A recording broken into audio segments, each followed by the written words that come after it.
Welcome back. Tonight's newsmaker wants you to take a good hard look at what you're putting in your mouth, and he wants us all to start thinking about just who is making the food we buy for our families.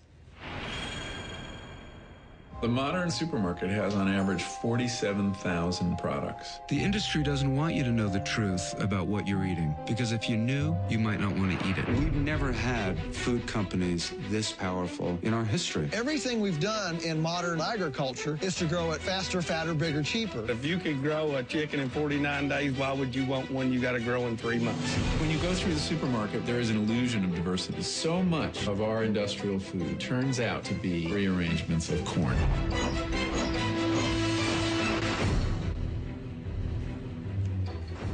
Robert Kenner spent 6 years working on his new documentary, Food Inc., and I started by asking him about some of the shocking information in this movie, like the claim that meat from one hamburger actually comes from hundreds of different cows. What's happened is that our food has become very industrialized. There are now very few corporations that control this food system, and ultimately we have, I think it's about 13 plants that produce more than 50% of our meat processing plant, and there are thousands of cows that go into the big grinder. So it's a strange system. Even though we've had great scientific advancements, our food has not necessarily gotten safer. And that's a big focus of the movie, talking about how secretive the food industry is, in your view. A lot of the movie centers around that. Give us a couple of more examples of secrets you think everybody needs to know about their food. Well, I think, one of the big surprises for me was that I went to a hearing on whether we should be labeling cloned meat.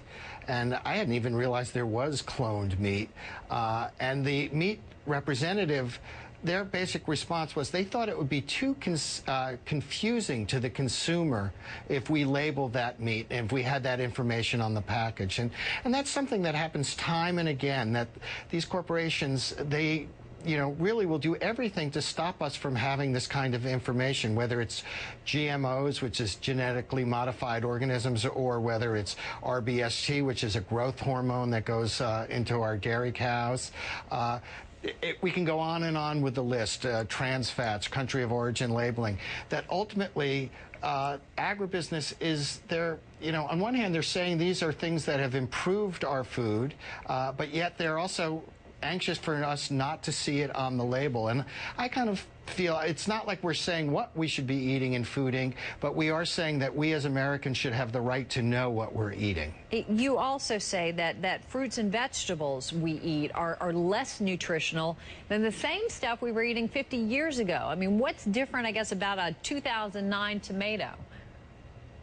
Well, ultimately, all our food has become industrialized. We figure out how to have it last longer, how to have it look pretty. That tomato, it looks really good, but it doesn't go bad nearly as quickly, and it doesn't have the nutritional value. So this food has been transformed without us really seeing it. Both the tomato's different, the chicken's different, and ultimately we've become different. Where 64% of Americans are either overweight or become obese, and most of those, that 64% has become obese. So we're eating many more calories and getting less nutrition. And the scary part is 1/3 of all Americans are going to be having early onset diabetes if they're born after the year 2000.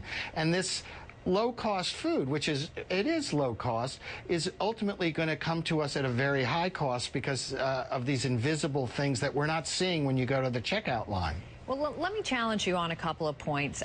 For one, you mentioned that low cost, and there's an argument to be made that you do sort of make that we should all be eating organic foods, produces, milk, meats, everything. And they are far more expensive than the non-organic food. I mean, that's a lot of money for a lot of people. It is. We spend less of our paycheck on the food we're eating today than at any time in history, and that's great. But we're also spending way more on health care, and I think there's a direct correlation. One of the problems is we're subsidizing corn and soy, and it's going into 90% of the items in the supermarket. And these things are really helping to make us obese and helping to sort of make us sick. So I think, hopefully we could start to subsidize foods that make us us healthier, or at least create an even playing field. That would really, I think, improve the situation.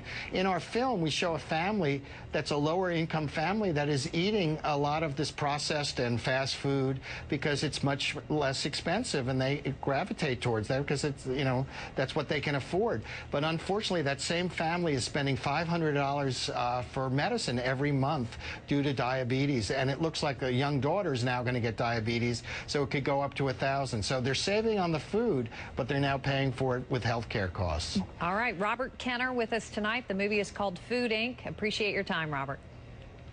Thanks so much, Camel.